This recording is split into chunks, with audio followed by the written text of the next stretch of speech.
Hook, there's a name that almost nobody knows today.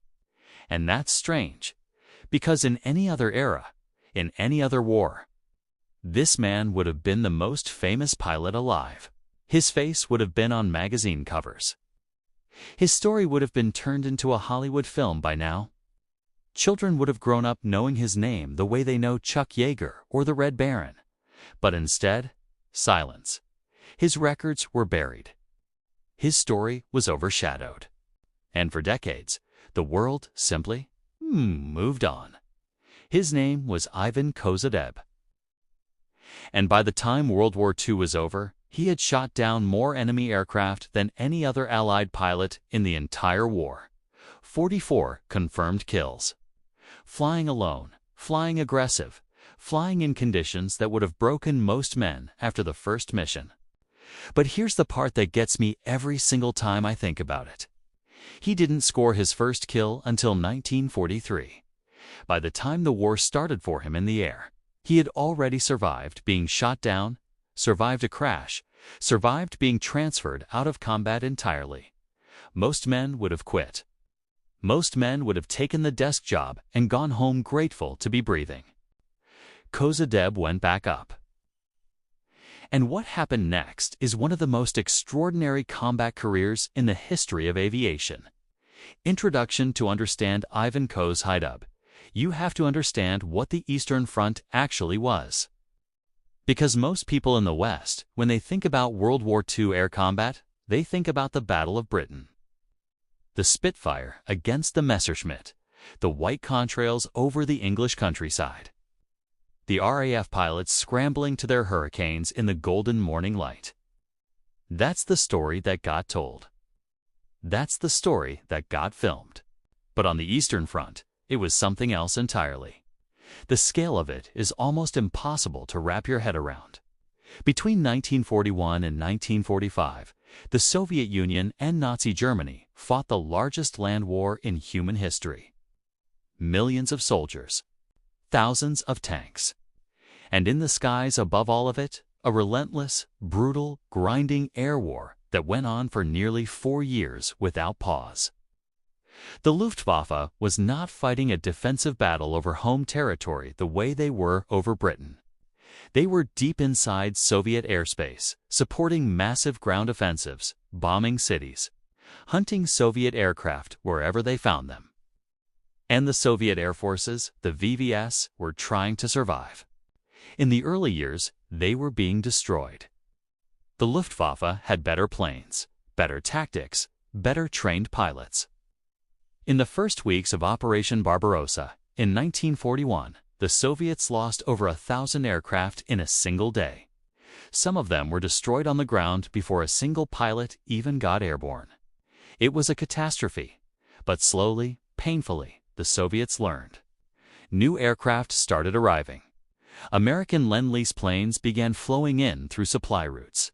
And a new generation of Soviet pilots, young, aggressive, and completely fearless, started rising through the ranks. Ivan Kozhedub was one of them. Main story: he was born in 1920 in a small village in Ukraine. Not exactly the background you'd expect from the greatest Allied ace of the entire war. His father was a peasant. His family had very little. But Kozhedub, from a young age, was obsessed with aviation. As a teenager, he joined a flying club. These amateur aviation clubs that existed across the Soviet Union in the 1930s. Part of a broader government push to create an aviation-minded society. He had a gift for it. Natural instincts, spatial awareness. The ability to read a situation in the air faster than most people could read a sentence. By the time the war broke out in 1941, Kozhedub had already qualified as a military pilot and was working as a flight instructor. He was young, he was ready, he wanted to fight. But instead of being sent to combat, he was told to stay behind and keep training new pilots. Can you imagine that?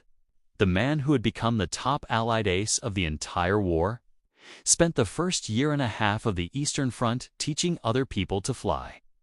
He applied repeatedly for combat assignment. He was turned down repeatedly. His skills were considered too valuable as an instructor to waste at the front. It wasn't until late 1942 that he finally got what he wanted. He was assigned to the 240th Fighter Aviation Regiment, equipped with a Lavokin Lafev, a Soviet fighter that had only recently entered service. Now, the Lafev is worth talking about for a moment, because this aircraft changed everything for the Soviet Air Forces. Before the La-5, the primary Soviet fighter was the Yakovlev Yak-1, and before that, older designs that were being torn apart by the Luftwaffe's Focke-Wulf, 190s and Messerschmitt Bf-19s.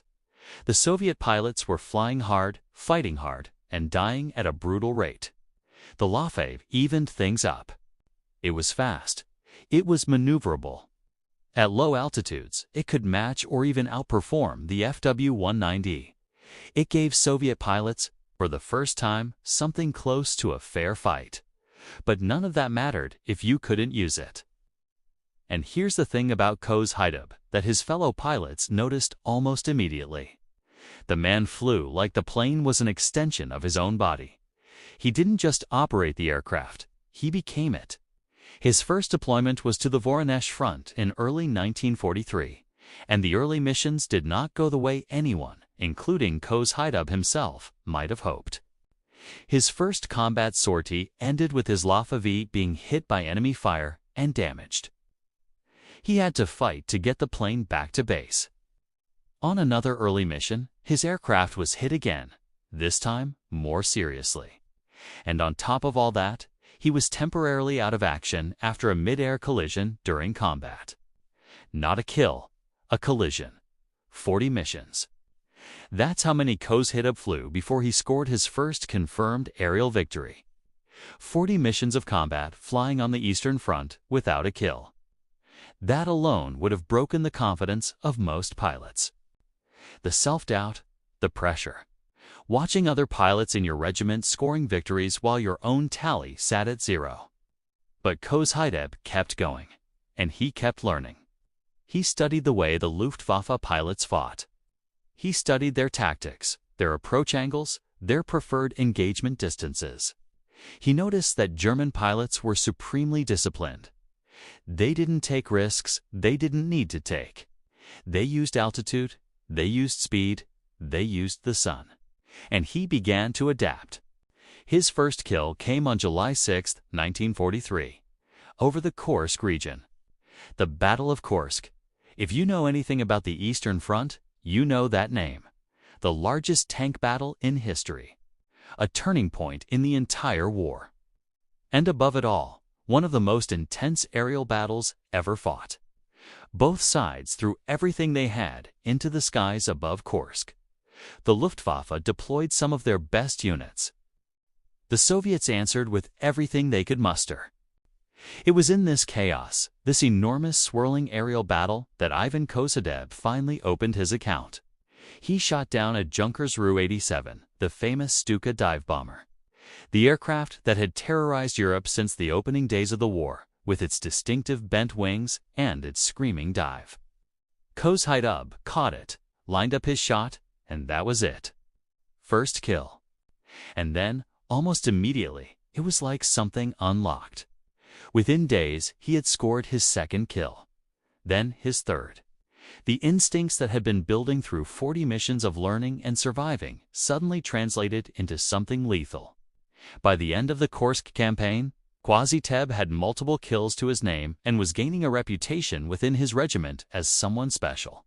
Not just competent. Not just brave. Special. His tactics started to crystallize around a core principle that he would use for the rest of the war: aggression combined with patience. He would wait for the right moment, position himself perfectly, and then attack with total commitment. No hesitation, no second guessing. He didn't get into turning duels if he could avoid them. He used speed and surprise. He liked to attack out of the sun.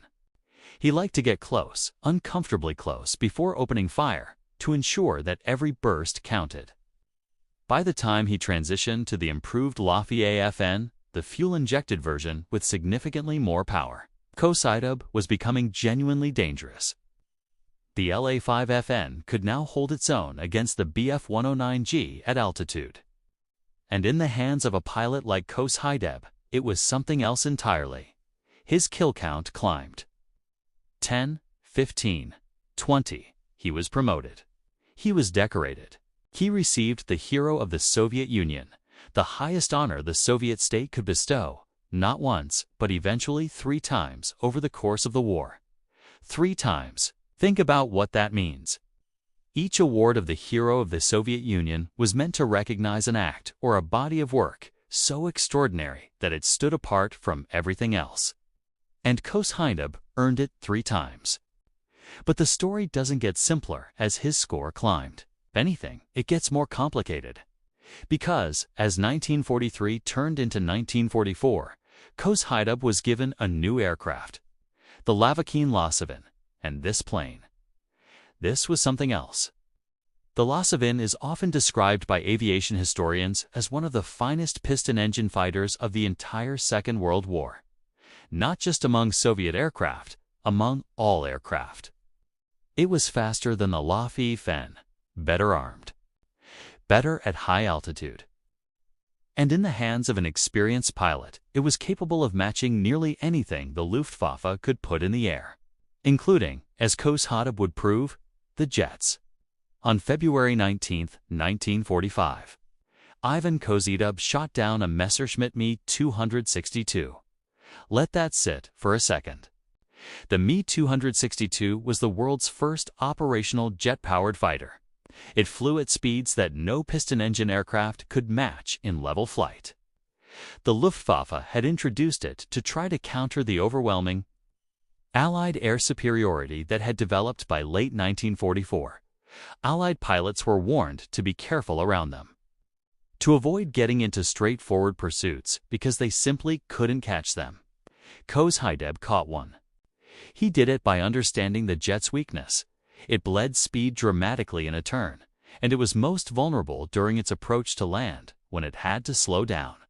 He positioned himself perfectly, waited, and attacked at the moment the 262 was committed to its approach and couldn't easily maneuver. One burst. The Me-262 went down. He was one of the very few Allied pilots in the entire war to score a confirmed kill against the Me-262 in air-to-air combat. And by the time Germany surrendered in May 1945, Ivan Kozhedub's official score stood at 62 confirmed aerial victories over 330 combat missions. Wait, 62. Yes, the title of this story says 40, and that's because for decades, in Western accounts, the number most commonly cited was 40, or sometimes 44. The discrepancy comes from the complex nature of how Soviet aerial victories were counted, confirmed, and sometimes partially credited for shared kills. The Soviet air forces had a system where shared kills were counted differently than in Western air forces. Some sources credit Kozhedub with 62 kills counting all categories. Other sources, using strict individual confirmation standards, arrive at lower numbers. The official Soviet record certified during the war settled on 62 at the time of Germany's surrender. What is not in dispute, what has never been in dispute, is that Ivan Kozhedub was the highest-scoring Allied ace of the entire Second World War. No pilot flying for Britain, the United States, France, or any other Allied nation came close to his number. And yet almost nobody in the West knows his name. Part of it is Cold War politics. After 1945, the Soviet Union and the Western Allies became rivals almost immediately. Soviet heroes didn't get celebrated in American or British media. Their stories didn't get turned into films. Their records didn't get written into the popular consciousness of the Western world. Part of it is language and access. Soviet records were not easily available to Western historians for decades. The detail and verification that Western aviation historians were accustomed to simply wasn't there for many Soviet pilots. And part of it is something harder to define, the way stories get told and which stories get chosen. But Kozhedub's record is real. His kills are documented. His decorations are documented. His missions are documented. And there's one more detail about his career that doesn't get talked about nearly enough. He never lost a wingman. In the entire course of his combat career, through more than 300 missions, through some of the most intense aerial fighting of the entire war, Ivan Kozhedub never lost a pilot flying as his wingman. That's not just a measure of how good he was at fighting. That's a measure of how good he was at leading, of how much awareness he maintained of the entire engagement around him, not just his own position, of how he kept the people flying with him alive while simultaneously hunting the enemy. That detail, more than any kill count, tells you what kind of pilot he really was. He survived the war. He went on to have a long career in Soviet aviation, eventually rising to the rank of Marshal of Aviation. He died in 1991, the same year the Soviet Union itself collapsed. He never got the fame he deserved in the West and in Russia. While he is remembered and honored, the full scale of what he achieved isn't always understood even there. 44 confirmed kills, or 62, depending on which counting system you use. The top Allied ace of World War II. A man who went from being a flight instructor told he was too valuable to fight, to becoming one of the most lethal aerial combatants in human history. Shot down 0 times after his early struggles. Lost 0 wingman. Flew over 300 combat missions. Survived. And his name is Ivan Kozhedub. If you enjoy real, untold war stories like this, make sure you're subscribed, because this is just one of many forgotten missions and forgotten heroes from World War II.